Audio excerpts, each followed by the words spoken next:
제가 다양한 불평등 현상에 대해서 발표할 132 홍수환입니다. 먼저 조언에 대해서 간략하게 소개해드리겠습니다. 자료조사부터 PPT 카리나, 발표 혜린과 김채원입니다. 발표가 혜린이냐? 발표가 있어. 똥댕이야. 자, 먼저 사회 불평등에 대해서 간단히 알아봐야겠어. 사회 불평등이란 부권력 지위와 같은 사회적 희소가치가 불평등하게 분배되어서 개인, 집단 및 지역이 서열화되어 있는 현상을 말해요. 자, 핵심 키워드로는 세 가지가 크게 교과서에 나와 있더라고요. 첫 번째로 사회 계층의 양극화, 두 번째로 사회적 약자, 세 번째로 공간 불평등이 있습니다. 먼저 사회 계층의 양극화에 대해서 간단히 설명해 드리겠습니다. 사회 계층의 양극화는 경제적 계급, 정치적 권력, 사회적 지위 등의 다양한 차원에서 사회 구성원 사이에 형성된 일정한 층인데요. 최근에는 중간 계층이 점점 감소하면서 구성원들이 상층과 하층의 양극단으로 쏠리는 사회 계층 양극화 현상이 나타나고 있습니다. 이런 거는 예를 들자면은 이제 부모가 돈이 많은 경우에 아이들이 공부를 더 잘 시키고 더 좋은 대학을 보내고, 반대로 돈이 없는 사람들은 그 아이들을 케어를 그만큼 못 해주니까 그 아이들이 위에 있는 인서울에 있는 높은 대학에 가지를 못해요. 그러면은 그러한 학력의 차이 때문에 계층의 이동이 힘들어지고 또 개인의 능력이나 업적에 대한 계층의 이동을 막아서 폐쇄적인 사회 구조를 형성한다는 점에서 문제가 될 수 있습니다. 두 번째로 사회적 약자입니다. 이 사회적 약자라는 게 사실 요즘은 말하기가 조금 애매할 수도 있는 그런 키워드인데, 교과서에 나와 있는 내용을 보면 신체 또는 인지, 이거는 교과서보다는 네이버 지식은 말고 뭐지?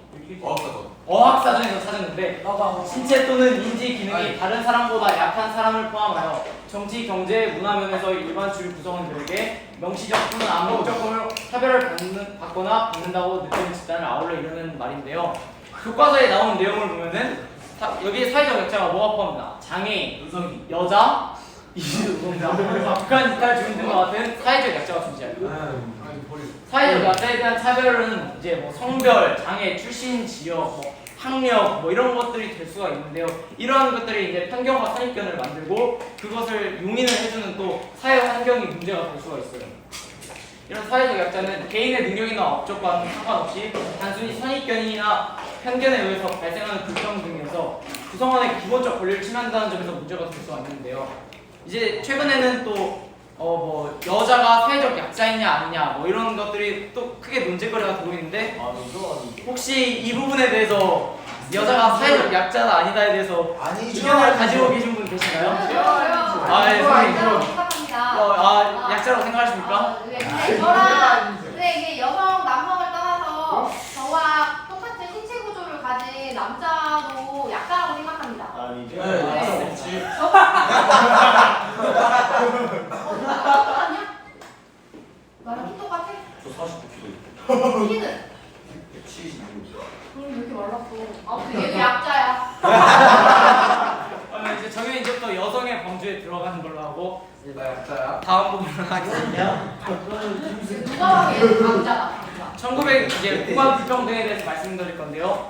1960년대 이후 급속한 도시화 산업화를 거치면서 수도권과 비수도권, 도시와 농촌 지역 등을 기준으로 사회적 자원이 불균등하게 분배되는 공간 불평등 현상이 일어나는데요. 여기 표 보시면은 면적은 한 8배가 차이가 나는데 인구는 똑같고요, 거의. 그다음에 제조업체도 오히려 수도권이 더 많고, 이런 걸 보면은 이게 불평등이라는 걸 알 수가 있죠.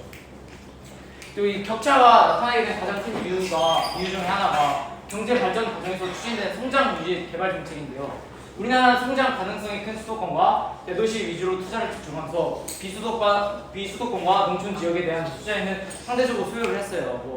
새만금 이런 것들을 예를 들 수가 있겠죠. 그 결과에는 이제 수도권과 대도시에서는 인구가 늘고 경제가 성장하였지만 그 외 지역에서는 인구가 유출되고 경제가 침체되는 등의 문제가 나타났습니다. 저희 저번만 봐도 사실은 인구가 점점 줄고 있잖아요. 그런 것들도 이제 공간 불평등 현상이다라고 생각을 할 수가 있죠. 맞습니다. 이제 이거는 교과서 외의 부분인데요. 이제 과학에서 불평등. 아무래도 제가 공과대다 보니까 제 과학과 관련된 불평등 뭐가 있었는가 궁금해서 찾아봤고요. 과학기술과 불평등. 과학기술은 사실 불평등 완화에 기여하는 측면이 있죠. 과학기술은 교육, 연구, 전문 직업, 수련 등을 통해 사람들의 지식과 권한을 강화함으로써 불평등을 완화하는 데 기여를 할 수가 있습니다. 하지만은 이제 오히려 이거에 불평등을 일으킬 수도 있죠. 첫 번째로 보면은 이제 빈곤층은 기술 혁신을 기반으로 한 생산 시스템의 환경적 비용을 요구하는 가능성이 더 크죠. 빈곤한 지역사회와 국가는 부유한 역사회와 국가보다 정보사회에 유독한 쓰레기나 폐기물과 함께 살 가능성이 더 크다. 이거는 제가 과학기술과 불평등 궁금해서 찾아봤는데 논문 같은 걸 쓰셨더라고요. 그거를 네? 모르겠어요. 그거 찾아가지고 그런 식으로 쓰셨더라고요. 그래가지고 이게 어떤 내용인가 하고 생각을 해봤더니 그 개발도상국은 이제 막 개발을 하는 단계잖아요. 근데 개발도상국이 어때요? 기술이 부족하죠. 과학기술이. 근데 반대로 선진국은 기술이 계속 신기술로 업그레이드 되고 있단 말이에요. 근데 이게 지금 파리 기후 협약이라는 건데 우리 이 정도까지만 온실가스를 배출을 하자, 우리가 이래야만 한다, 이런 식으로 한 기후 협약인데 이게 왜 문제가 되냐면 개발도상국은 선진국들이 예전에 개발하면서 막 온실기체를 엄청 내뿜고 하면서 개발해왔는데 이제 개발도상국들도 우리도 이제 개발하자 하려고 이제 공장 지으려고 하는데 안 돼, 탄소 나오잖아. 야 우리 이거 좀 해보자 하면 안 돼, 탄소 나오잖아. 이런 식으로 이런 것들에서 이제 불평등이 일어날 수 있죠. 기술 차이 때문에. 그리고 이거는 이제 부익부 빈익빈에 대한 최근 뉴스인데요. 한번 시청해 보세요. 예. 흔히 근로소득과 소비 지출이 역대 강한 큰 폭으로 떨어졌습니다. 특히 저소득층 거리가 줄어들면서 상하위 소득 격차는 더 벌어졌습니다. 화가는 기자입니다.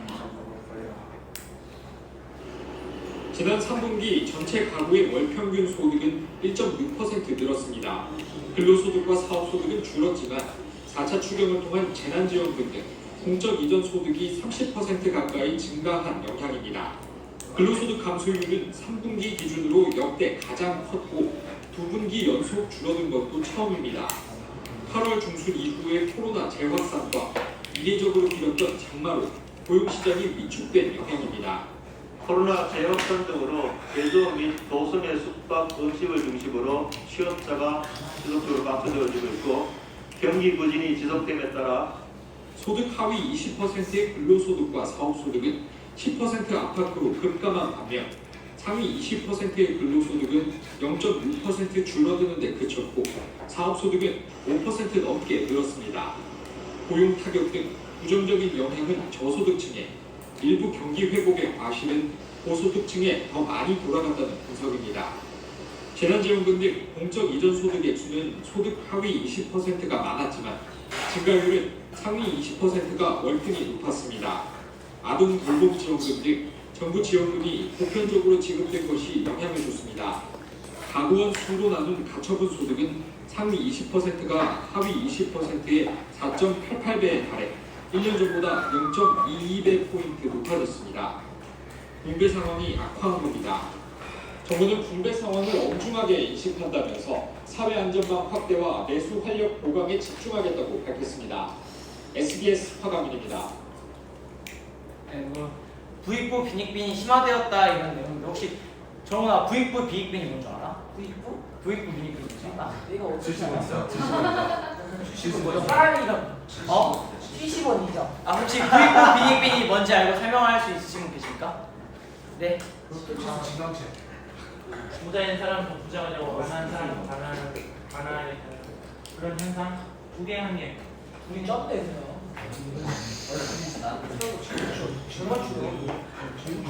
뭘 짰어?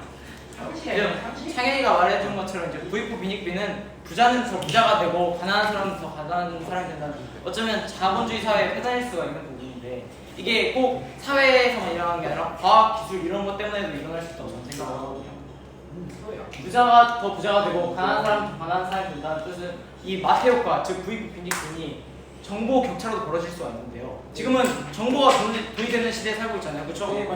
노인분들은 예를 들면은 노인분들은 기계를 이용을 못하고 저희는 그거에 비해 기계 활용도가 높으니까 그런 부분에서 정보 격차가 벌어질 수 있는데 이 격차는 돈의 차이로 이게 부익부 빈익빈을 더 심화시킬 수도 있다는 뜻이죠. 왜냐하면 돈이 많은 사람들은 정보를 많이 얻을 수 있고 돈이 적은 사람들은 정보를 얻기가 힘들 수도 있으니까 이런 상황이 부익부 빈익빈으로 더 극대화를 시킬 수 있다는 소리죠. 네. 그 다음은 영상을 하나를 준비해봤는데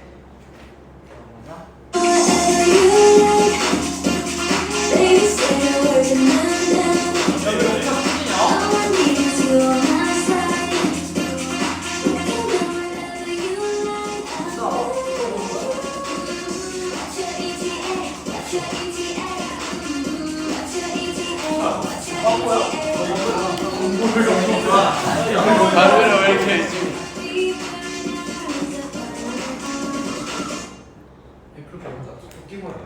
그걸 왜 본 거야? 자, 이걸 왜 본 겁니까? 제가 뉴진스를 좋아해서 뭐 보고 싶어서 이런 거 절대 아니고요. 저 영상에 나온 게 어디 광고인지 아십니까? 정은 씨? 애플. 아, 애플 맞죠. 예?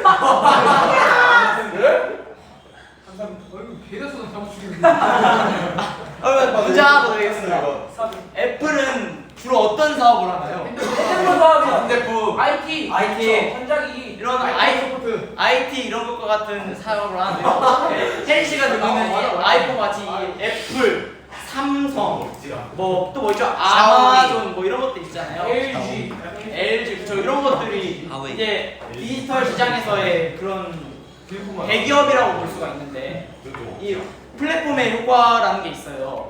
플랫폼이 뭐 크게 네 가지 효과를 갖고 있는데 나머지 세 개는 사실 그게 불평등과 관련된 게 없어서 볼 필요가 없고 이건 보면 되는데 플랫폼의 효과 제가 읽어드릴게요. 전략상의 체급을 결정짓는 거예요.